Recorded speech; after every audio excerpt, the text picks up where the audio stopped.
Thank you very much. Good evening and welcome to the Graveyard Shift. I will be doing a quick talk here about latest excavation results from a job that we did at South Melville Gate in May this year. So it's pretty hot off the press, shall we say.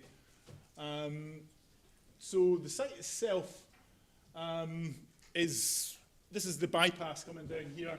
And we've got Dobie's Garden Centre, which is actually in about there, just to sort of frame it for everybody, because I know everybody will know where Dobie's is. And we were working in there. We did 2 phases of evaluation and then a phase of excavation, as I say, in May this year. On the plan here, the areas marked A, B and C, they're the excavation areas that we'll be having a quick look at. The rest of the area was filled up with evaluation trenches. We didn't just put the few small trenches you can see there. That was full of trenches, but I took them off for the purpose of this slide because it was just a bit of a mess if I didn't. In the areas that we had, in Area A, we had a bit of a palisade ditch in this lowest trench towards me. We had a circular or curvilinear palisade ditch. We had a few post holes in the trench above that. In Area B, we had a spread of Roman field ovens with a nice prehistoric pit in there, which we'll see in a bit. Area C, we had this kind of curvilinear ditch. We thought it was going to be more of a square ditch in the excavation when we did the evaluation, but it ended up being a little bit curvilinear. It's a bit strange. I'm not really quite sure what it is, but we'll get a look at that as well. And then in the trench above that, if you like, above the curvilinear ditch, we had a few more sort of prehistoric pits in there, just a small scatter of prehistoric pits. So we had quite a nice spread, a little spread of features. The excavation that we undertook was in Area B and then the lower triangular part of Area C. The other part of Area C, which is highlighted, will be done later. The development itself is being phased, and the client only wanted to pay for what they were needing to deal with at this time, which is perfectly sensible. So we'll do that upper area of Part C when they get round to it, I suppose. Area A, probably some of the nicest archaeology on site. We didn't get to do anything with that because that corridor is a Transport Scotland.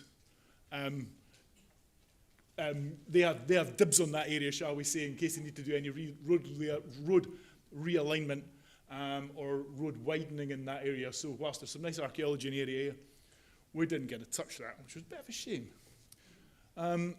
Area A, we had this lovely curvilinear enclosure ditch, probably more of a palisade ditch. You can see it's a very narrow, very deep. So that probably held sort of like a palisade fence, if you like. We didn't have any packing in the 2 sections that we excavated out of it, and there was no post holes in the bottom of it. But just its form suggests that it's probably part of a palisade. We had 2 lovely stone-lined post holes like the one over there on the far side, and that's the stone packing that would have held the post actually in the post hole itself. We had 2 other small pits, maybe post holes, not quite sure. They didn't have any packing in them, so I tend not to like to call things post holes unless they're actually part of a structure, or unless you've got packing. Other than that, they're a small pit to me. But the 4 post hole pits, shall we say, could have been part of a small structure, like a roundhouse or something like that. And then we have this palisaded ditch. To the west of that, outside of our site, when they actually put the road through past Dobie's to the bypass, they actually did excavate part of an Iron Age settlement, which had a palisade and things like that as well. So we think possibly what we've got here is part of that Iron Age settlement, if you like, creeping onto our site. But we only got to do the evaluation on that, and we didn't get to do anything else. But a nice little thing all in itself, really.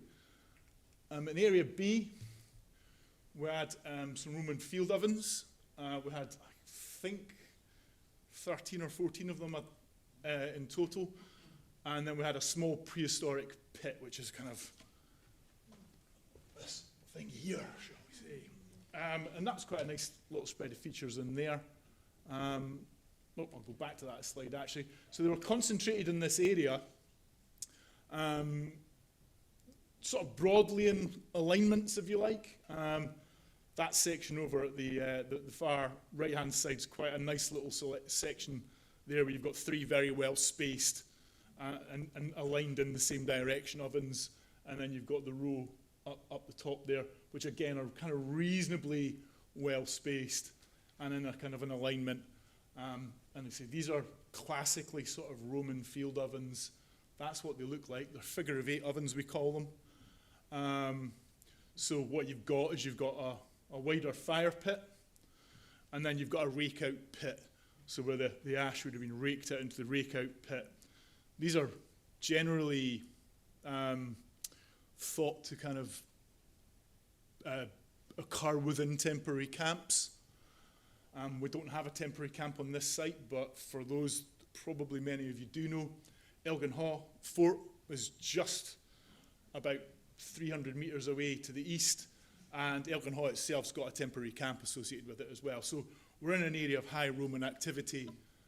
There were other figure of 8 ovens found when they, and I can't remember what the name of the pub is by Dobies, but when they developed that, yeah, the Elginhaw. When they developed that, I think AOC back in the day, they found a few of these figure of 8 ovens over there as well. So they are known from the area, and it's not, I suppose we shouldn't think it's unusual to have them, but they don't appear to be associated with anything kind of like a temporary camp, shall we say.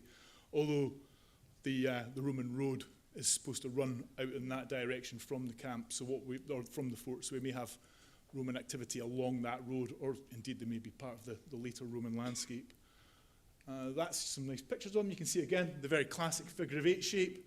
That's the nice row I mentioned are very evenly spaced. There is some debate about the spacing of these.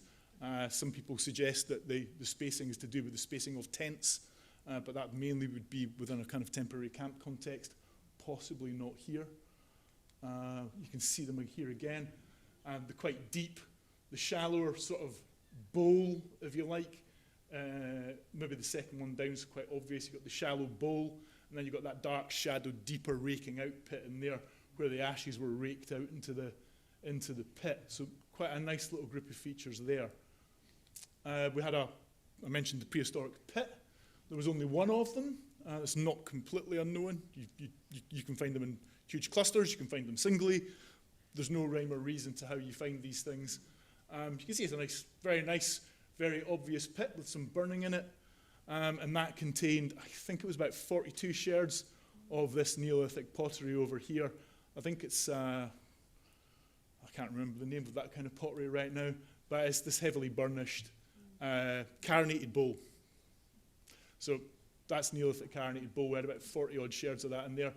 There was also some bits of pitchstone in there, which is a type of lithic which comes from generally Arran and is quite widely traded and distributed in the Neolithic period. So again, quite a nice feature, isolated, but a lovely little example of kind of like, finds within the prehistoric landscape round in that area as well. Area C, we have this ditch, as I was mentioned earlier on. When we did the evaluation, we kind of like the way trenches work, we sort of linked up this feature, and we thought it was more describing like a rectangular area, rectangular feature, and we thought possibly it could be like a Roman field system or something like that. And when we opened up the wider area, you can see it's got a definite sort of curve to it. It was kind of interesting. It did, the reason we maybe thought it was Roman to start with is that it was quite a nice V-shape. A lot of Roman ditches are V-shaped. I know that's sort of like simplifying things, but a lot of Roman ditches are V-shaped. It was quite different to just a modern field boundary. Not quite sure what that is. I think when we move into the next area for the phase 2 excavation, more of this will be exposed, and it might give us a better idea of what's going on. I have no idea what that is right now. It could be part of a field system. It could be part of an enclosure. I don't know. What I'm fairly certain on is we're not looking at a modern field boundary, a modern, agricultural feature. It's definitely something a little bit older. The fill was very well silted and not in any way loose, so it definitely lended itself to the thought that it was, an older feature. And within that area, I mentioned that there was the 3 pits. They lie within the area again, which we'll be extending our excavations into in the future. We had two of the pits had some AOC beaker in them, and one of the pits had some lithic in them. So, you know, the tendency is to think that these things are probably prehistoric. Again, you can see one of the beaker pits there. It's a very nice pit, and it contained these shards of AOC beaker in there. So I'm going to wrap this up quite quick, and we'll let the other speakers get on, and we'll hopefully all get home. But yeah, so it was a nice little excavation here. You know, we had the Roman ovens, which extend the known sort of Roman features, if you like, within the area. Fills in a little gap between the fort and the Dobies site. So we've got this nice extension of Roman archaeology through that area. So it's quite nice for that. And also we're reinforcing the known prehistoric archaeology in this area. We had the Iron Age settlement that I just mentioned in passing. There is also lots of other like known roundhouses, other pits and things like that within the area. So this kind of just, I think it just reinforces kind of what we've got going on in the area. We've got a really nice kind of, quite a busy little area in terms of the Roman period and the prehistoric period. And I say we'll be going back to see what we find next. And so that's me.